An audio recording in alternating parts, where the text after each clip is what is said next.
Halo semuanya, selamat datang di segmen analisa. Sekarang kita bahas ada sebuah video pendek yang viral berdurasi sekitar 44 detik yang berisi adalah dugaannya sepasang suami istri yang istrinya ini diperlakukan dengan tidak pantas di pinggir jalan. Tepatnya jalannya ini berada di Desa Karanganyar, Kecamatan Pule, Trenggalek, Jawa Timur.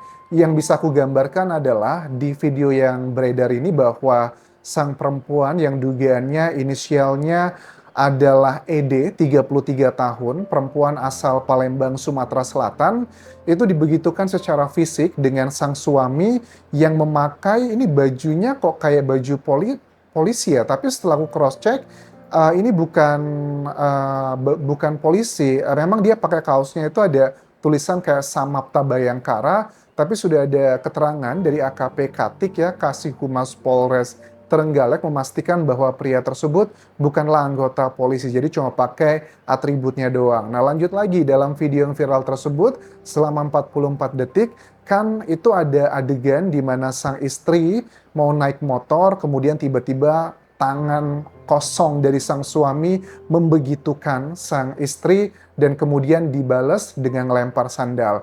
Bahkan sempat juga dikejar dan juga terjadi cekcok. Lantas, apakah ini berhubungan dengan kepergian dari dunia ini sang istri karena di tanggal 1 Maret 2026 di hari Minggu tepatnya jam 3 sore pada saat dirawat di Rumah Sakit Sudomo Trenggalek itu perempuan berinisial ED ini sudah nggak bisa lagi terselamatkan.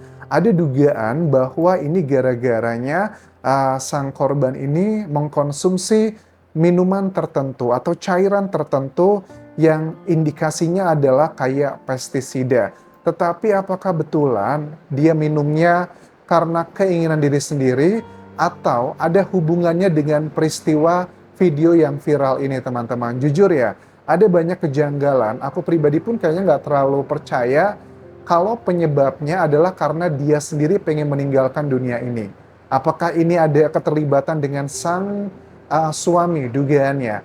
Ada beberapa keterangan yang disampaikan dari AKP Katik, Kasih Humas Polres Trenggalek, bahwa yang pertama, dugaannya bahwa korban ini kayak putus asa dan nggak punya lagi kayak harapan hidup karena punya permasalahan pribadi dengan sang suami. Dugaannya, sang suami menurut keterangan dari warga, mereka ini baru menikah secara siri dan dikatakan sang istri itu meminta untuk pernikahannya itu diresmikan secara negara dan dia pun pengen pulang untuk ke kampung halamannya di Palembang, Sumatera Selatan.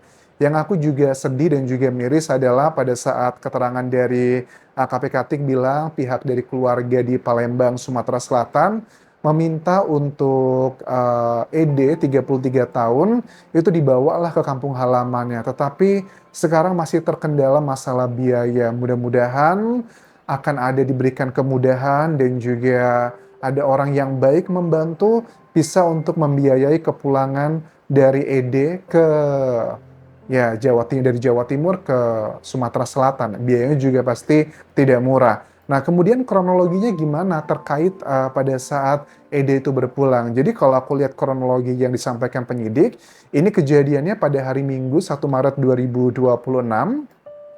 Si ED ini dilarikan ke rumah sakit Sudomo sekitar jam 5 subuh. Kemudian di jam 5 subuh tersebut dibawa ke ICU, dokter setempat bilang bahwa awalnya itu kayak ada keracunan gitu dan juga gagal ginjal, berusaha disembuhkan, diobati, tapi ternyata jam 3 sore sudah tidak lagi bernafas. Nah, kemudian bagaimana dengan sosok pria tersebut? Kejadian yang video 44 detik itu kapan sebenarnya?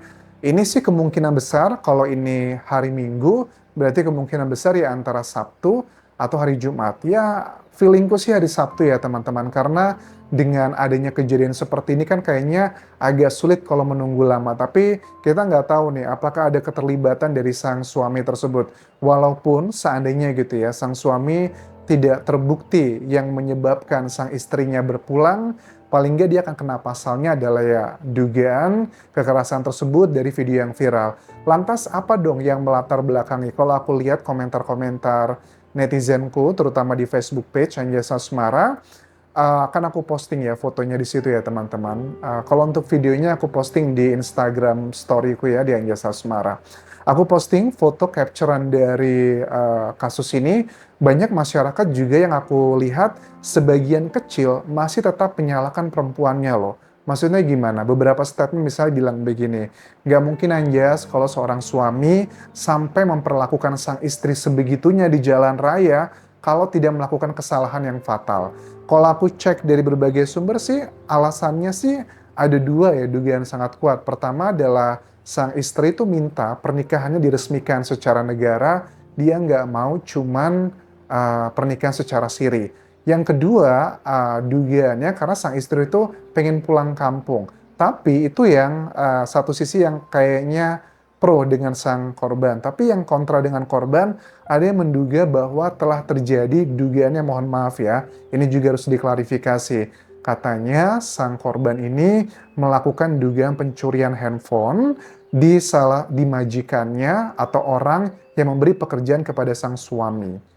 Apakah itu benar atau enggak? Ya, kita tunggu nanti pendalaman seperti apa. Kemudian katanya pada saat mereka di jalan itu, mereka baru aja selesai mengembalikan handphone yang dugaannya diambil oleh sang korban. Tetapi sang suami masih tetap kesel, makanya memperlakukan hal seperti itu. Ada juga nih isu-isu yang beredar di sosial media yang bilang bahwa dugaannya sang suami itu adalah, mohon maaf ya, benar atau enggak nanti kita cek dari hasil pendalaman penyidik, dugaannya adalah residivis gitu ya, baru keluar dari penjara.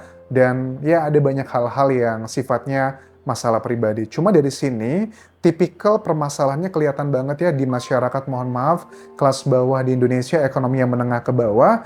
Karena aku lihat kalau seandainya perempuannya itu berdikari sendiri, kayaknya mau dibegitukan sama apa ya, laki-laki tuh mau membegitukan perempuan dengan kejadian seperti ini, itu akan berpikir 10.000 kali kalau pasangan kita itu adalah orang yang mohon maaf sekali punya ekonomi yang baik, punya keluarga yang baik, punya status sosial yang baik, itu pasangan itu tidak akan berani macam-macam sama kita karena pada umumnya seperti itu. Tapi dengan adanya case ini yang aku juga prihatin adalah di luar sana memang banyak ya perempuan-perempuan yang kondisinya itu kurang lebih mirip seperti yang dialami inisial ED ini. Tetapi kan mereka bilang bahwa Anjas, aku juga dibegitukan gitu ya sama suamiku. Cuman gimana, aku nggak bisa ngapa-ngapain.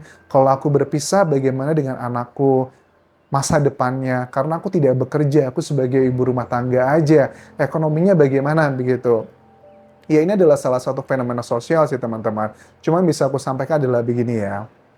Kalau kalian dalam hubungan rumah tangga diperlakukan seperti ini, please minta pisah teman-teman. Karena efeknya kalau kalian teruskan hubungan rumah tangga dengan hal seperti ini, ada dua kemungkinan besar. Yang pertama, kalian bisa masuk penjara karena kalian kesel gitu ya, lantas membegitukan suami kalian. Atau apesnya, kalian yang menjadi korban, antara pelaku atau korban, tinggal pilih aja begitu. Kalau dibilang bahwa atas nama anak, atas nama cinta, atas nama sebagainya, kayaknya rumah tangga itu nggak bisa hanya bertahan atau hidup hanya gara-gara alasan tersebut. Nah, kemudian kalau dari sosok pria juga, aku mungkin sesama pria ya di Indonesia, kita juga harus mulai aware lah ya. Kadang tuh orang-orang yang melakukan hal seperti itu, rata-rata itu alasannya karena ekonomi ya.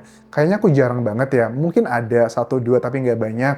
Mereka, pria-pria di luar sana yang punya penghasilan sangat baik, udah bukan lagi 1 digit tapi sudah 2 sampai 3 digit. Teman-temanku itu yang berpenghasilan baik jarang sekali memperlakukan istrinya seperti itu sih. Karena mungkin sudah well educated dan juga punya ekonomi yang baik. Tetapi jujur kalau aku lihat dari kampung halamanku di Lampung, karena aku juga berasal dari ekonomi bawah dulunya, aku melihat pria-pria yang ekonominya pas-pasan, gajinya bahkan di bawah UMR, mereka tuh punya tingkat sensitivitasnya sangat tinggi dan gampang sekali melakukan hal fisik kepada istrinya. Itu aku alami sendiri sih, banyak aku lihat tetangga aku lah, saudara aku lah, padahal gaji suaminya itu mohon maaf paling baru 1 juta, 2 juta, kadang juga gajinya itu nggak reguler tiap bulan. Nah, poinnya adalah dari sini kita bisa belajar, ternyata ekonomi dalam sebuah pernikahan itu berperan sangat penting, walaupun itu bukan hal yang utama, tapi itu sangat penting. Bahkan juga ada kecenderungan kalau sang suami punya penghasilannya di bawah sang istri, itu juga mereka lebih sensitif. Jadi memang ini sangatlah complicated, tetapi kalau sudah main tangan seperti ini, aku harapkan perempuan-perempuan di Indonesia, please angkat kaki, tinggalkanlah pernikahan kalian. Karena ya kan banyak yang bilang gitu ya waktu video ini viral ya, komentar netizen, ini kok nggak ada yang nolongin gitu loh. Maksudnya gimana? Orang-orang cuma ngerekam doang, bahkan kan di salah satu jalan yang dilewati oleh 2 orang ini, itu kan ada kayak apa tempat bengkel ya, ada laki-laki di situ lagi benerin motor, ada juga yang ngerekam, sepertinya ibu-ibu. Aku sih bisa paham teman-teman, karena kalau kita langsung datang seperti itu, kita juga di masyarakat itu kesannya kayak gimana gitu, jangan-jangan nanti malah kita yang kena.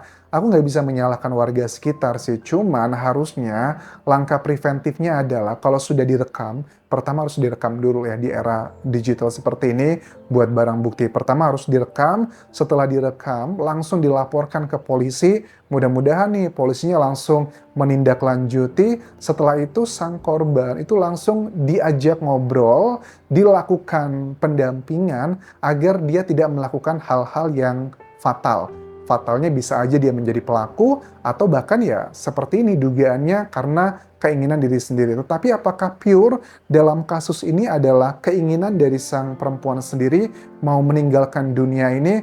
Aku rasa mudah-mudahan penyidik bisa menggali lebih dalam terkait dengan data-data otopsi dan juga kronologi awal. Karena takutnya ini adalah dugaannya framing bahwa dibuat seolah-olah Ede ini mau meninggalkan dunia ini, tapi sebenarnya dia ada indikasi keterlibatan orang lain.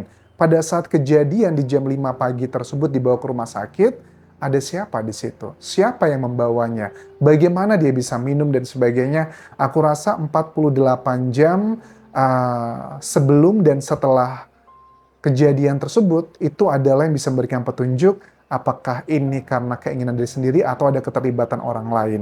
Paling nggak sih sang suami sudah kenal lah pasalnya adalah dugaan yang kekerasan tersebut, tetapi dengan adanya pasal yang berperginya sang istri, apakah dia terlibat atau tidak, harus ada 2 alat bukti lainnya yang itu bisa ditunjang dengan data-data yang sifatnya saintifik seperti otopsi ataupun juga forensik di lapangan terkait dengan kayak sidik jari, kronologi, dan keterangan-keterangan di lapangan. Itu dulu yang bisa aku update mengenai kasus di Trenggalek, Jawa Timur ini. Terima kasih sudah menonton. Sampai ketemu lagi di video berikutnya. Tinggalkan like dan juga komen. Subscribe channel YouTube ini, follow Instagram, Facebook pageku, dan juga akun TikTok di Anjasa Semara. Sampai jumpa.